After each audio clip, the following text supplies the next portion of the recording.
let's just catch up where we're all at with this. I will say this: Henry Cavill is definitely set for this role, and I'm glad that he is geeky enough to have wanted to not just be the role, but campaign to get the role.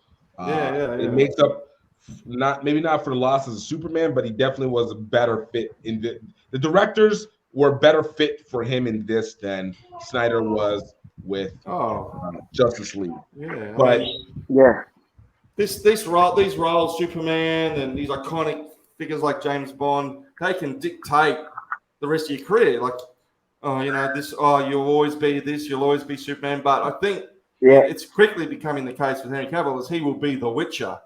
Because he's nailed this. He's absolutely nailed this role and made it his own. He's really good. Yeah, in such an understated, powerful way. He's really good. Now, what have you seen then, Gift, of this? You've seen season 1 and hold on. How many parts? I think I've gone through 4 episodes of season 2. Hold on a second. I got to look real quick. Have you guys? Sorry. Let me just ask. Have you guys been watching like the supplementary videos on Netflix with regards to The Witcher, like the Bestiary Part 1 and Part 2? No. Those things are interesting. I saw them as suggestions as part of it, and I was like, I refuse to get this deep into this world. I do not have the same connection of it with the video game, but I saw that there was like 6 other shows that were in connection to it, and I was like, I don't know yet. I might. Pitch me on it. Tell me why I need to go see those. Because The Witcher, the world of The Witcher, which is actually based on a book by a Polish author, I forget his name, is actually a very rich world. It's almost Tolkien like, almost George R.R. Martin like, in terms of lore and stories. So I think if you get into it, it's one of the things. I think you guys will appreciate the TV show a lot more if you got into the lore of the because I don't think like with Lord of the Rings and Harry Potter, there's just so many or Game of Thrones. There's just so many things in the book, and you just can't cram all of those things in a TV show. So those things, the supplementary videos, help you appreciate the lore building, the world building more, and the characters that inhabit the world of The Witcher. Same thing with sorry, I'm gonna segue a bit with Isaac Asimov's The Foundation. There's just too many things in the books for you to put in the TV series. You don't know how well it will go, so you just try to cram it all in the TV shows. Yeah, it makes sense because watching season 2, while I actually think that season 2 has been better, I feel like there was parts that I'm missing in between here where I'm just like, wait, when did we talk about this? And I don't, like I said, season 1 was kind of it was kind of forgettable for me because I felt like it was so much what's the word, character building and so little action into it until like the end. Like it was the very beginning and then at the end, and I was just like, okay, it became a lot of background noise to me. Whereas this one has been very action packed, a lot more action packed than the first one, and it caught my interest. But I also am like, I didn't remember very much from the first season outside of like the song and yeah, that was basically it. It was just a song that I remembered, and then right, they go into this, but I feel like I'm like, there's stuff they're talking about, but I don't remember any reference points to it. And I feel like maybe that's what those little episodes are. This is Netflix. Yeah. It's funny you should use those comparisons, JP, of Game of Thrones, Lord of the Rings, and I'll throw another one in there, Dune, which I've just seen. Yes. That ability to open up a world and tell a coherent story with so many different elements, elves and wolves and whatever show it is you're watching. And with the Lord of the Rings and Dune, for example, both of those start with a long monologue and just exposition dump.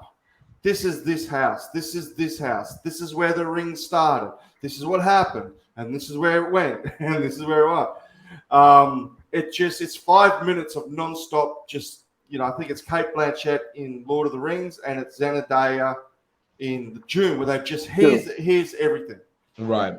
And the other thing the Lord of the Rings does, as does Game of Thrones, is it puts the use of maps to really lay it out there. Particularly Game of Thrones, each episode starts with a map. Like it shows you all the 3D stuff going around there. If you actually look at that, that's giving you the lay of the land every episode.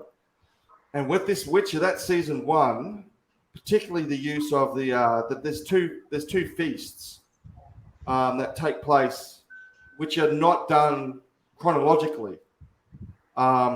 One feast starts once they do it the other way around chronologically. So they start with the one where Ciri escapes, she runs away and she gets away. Then it goes.